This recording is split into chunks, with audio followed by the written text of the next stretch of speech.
call me a one-hit wonder, you'd have to wait a few years to say. You know, to make a comment like that, no, is null and void.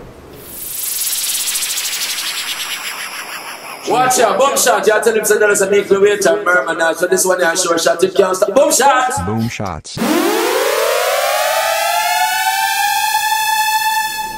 When did you know that Cheerleader was having a sort of a second life or a renaissance? Like, what was the first hint to you that this thing is picking up steam Oh again? man, last year when Ultra sent the remix to us of Felix and I liked it. Both like two remixes were sent to us. You know, the Ricky Blaze version and Felix Yan. And I like Felix Yan because he took it from a different perspective. You know, and I thought it was very interesting. He kept true to the essence of the song. You know, I mean, the words are very simple but very powerful, and I think, you know, that's why so many people relate to it. And I love the fact that he kept true to the essence of the song.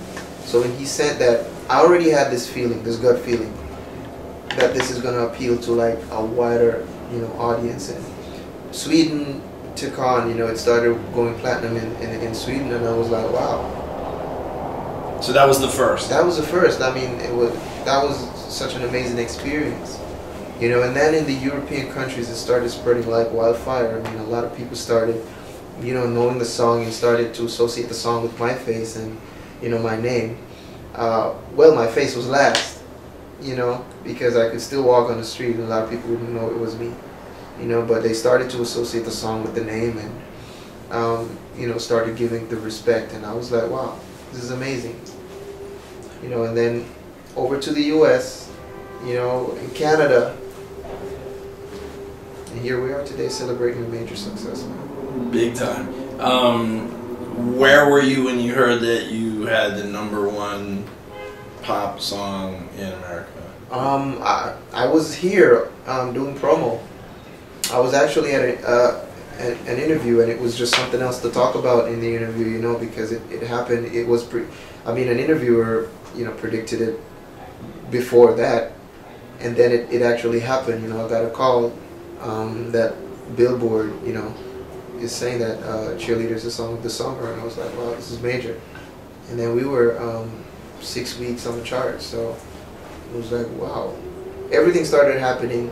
We broke a record in the UK also, you know, first Jamaican artist to be on the I think the #1 for 4 consecutive weeks. Oh really? Okay. You know, so that was like a major accomplishment for me. To be the first of anything is a major accomplishment, you know. So it all happened in that space of time. When I was reading your bio from 2012, you mentioned 3 artists who inspired you. Yeah.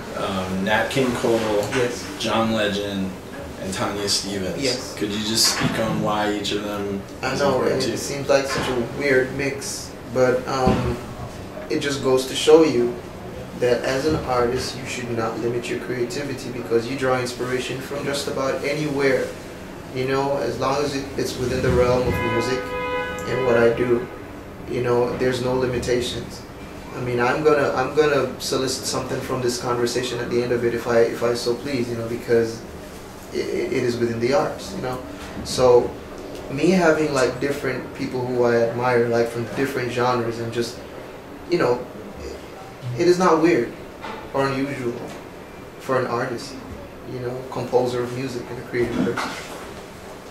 I'm curious, what about each of them makes them important to you? All right, first of all, Tanya Stephens' lyrical composition is wicked. There's no denying that. She's a writer. You know what I'm saying? She has a very unique vocal as well, you know, which is something that I respect. People are going to like, people are going to dislike, whatever. You know, it's my preference. Nat King Cole, the simplicity of his lyrics, but at the end of the day, so deep. You know, and his voice, so charismatic, and you know, it's just a pleasure to listen to. It's like listen to that afternoon program Sunday evening, you know what I mean, after church. It's that kind of voice. And John Legend, he's still relevant today, and he's been doing it, you know what I mean. So you have to pay respect to his consistency and his uniqueness as well. You know, so that's the reason for my choice. Speaking about consistency and longevity, Yeah. Have you had people throw the term one-hit wonder around? Does that bother you if you hear that No, said of you? the records are there to show. I just had a 3 times platinum record in the U.S. and that is something that a lot of artists aspire to do, and I've not done it yet. You know what I'm saying? And some of the biggest names that you can think of, they have not hit this milestone or whatever, you know, this major accomplishment. So there's a lot for me to give thankful for, and I'm off to a pretty good start. You know, to call me a one-hit wonder, you'd have to wait a few years to say. You know, to make a comment like that now is null and void. And Hula Hoop's racked up quite a few YouTube views, hasn't it? Here you go. You understand? Give me a few years before you give me that title. It's a very honorable title. But wait a few years before you give it to me. I don't want it yet. Keep it. Hold on to it. I feel you on that.